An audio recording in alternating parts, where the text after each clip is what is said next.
Well, this is the pathway now. So we get a part of the IPP training camp, which is attached to the Australian Open Monday, Tuesday, and then also there's a camp attached to the National Championships Monday, Tuesday. Sorry. So that's that whole squad. Everyone's there no matter what, but it's divided up. But their target is for the Commonwealth Championships this year. So it's in Bangladesh. And not only is it the Commonwealth Karate Championships, it's the Commonwealth Club Championships. So they ran this 2022 as well, where you get selected with your national federation to compete at the Commonwealth Karate Championships. The days before that or after it, it's kind of run like how Australian Open used to run the schools event and then the Australian Open. So you've got two competitions in the same weekend, right? But it was the right way round this time.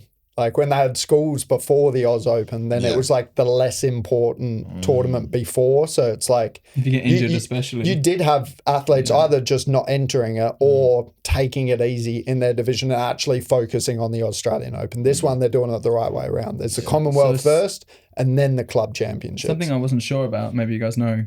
So obviously the Commonwealth Karate Championships, Australia has to select you. Yes. The Club Championships, you can represent your club. Are you allowed to enter it if you entered the actual Commonwealth ones? Cool. Yeah, you can do both. So that's what I did. And you probably would, right? If you're there. Absolutely. I mean, you're going over, you're selected for the Commonwealth Karate Championships. Just do the other event, get some more rounds in, get your bang for your buck when you go over there. Like you said last episode. Yeah, do another. Yeah. And if you're doing it that way where you get selected in the Commonwealth Championships, then you would compete under Australia as the club. I don't think you'd be as a club because they'd send the team for both events. So even at club championships, you can still enter a country. But it means even if you weren't selected for the Commonwealth and you weren't in this international pathways either, I think you can still go to the club championships under your club. Yeah. Yeah. You don't have to go through your national federation to enter the club one. That's why it's a club one. Yeah. So, but if we're overseas and we're traveling as a group, why not? And that's what we were talking about in Fujairah, that situation where everybody was clubs, Yeah. No, I think this is really good. It's the step in the right direction in terms of like being a bit more specific with splitting things up, and targeting, like you said, the athletes that could potentially get lost within that and gives them an aim. So like,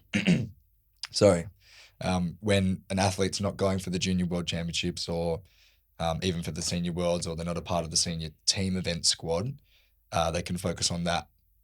And then the following year, try again for the individual worlds.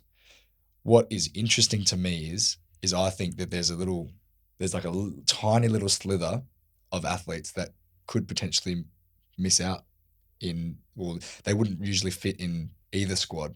So maybe they're at a level where they're not quite at the individual worlds top 2 selection to miss out Oceania, and they're maybe a step above the Commonwealth level. Where do they fit in terms of the training squad?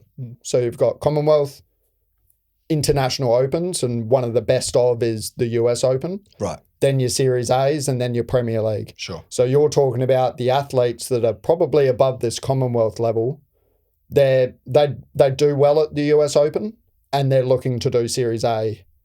But the tournaments that Karate Australia are going to fund and put themselves behind might not be to that quality. It might not be the US Open. It might not be Series A's, because there only are a few athletes that are ready for that. So you would if you're Karate Australia, you're trying to push your athletes towards, or the majority of your athletes towards a competition that would suit the majority of your team. Yeah. Yeah. So Commonwealth makes perfect sense. Yeah. But the athletes that are getting lost. But that's now been reduced to like what? A small amount of athletes, which I think is better. And I think if we like go a little bit on this, it's that note that they left at the end where they're like, I'll read it. Training and selection for all squads is at the discretion of the senior coaches and selectors, and subsequently there may be movement between these groups. And I think they have to put that in there. Of course. Right? Because as a coach, I get why you'd want to move people between groups. It could be for like sparring matchups. You could know someone's going to get more out of training with, say, a senior world squad, even if didn't make the team, doesn't mean that they're not good enough. It's just like a tough competition spot, right? And maybe they're a cut above the guys training in the other squads. So definitely, I think the coaches will hopefully make smart decisions around, you may not be in the team, but we'll move the squads around to where they need to be.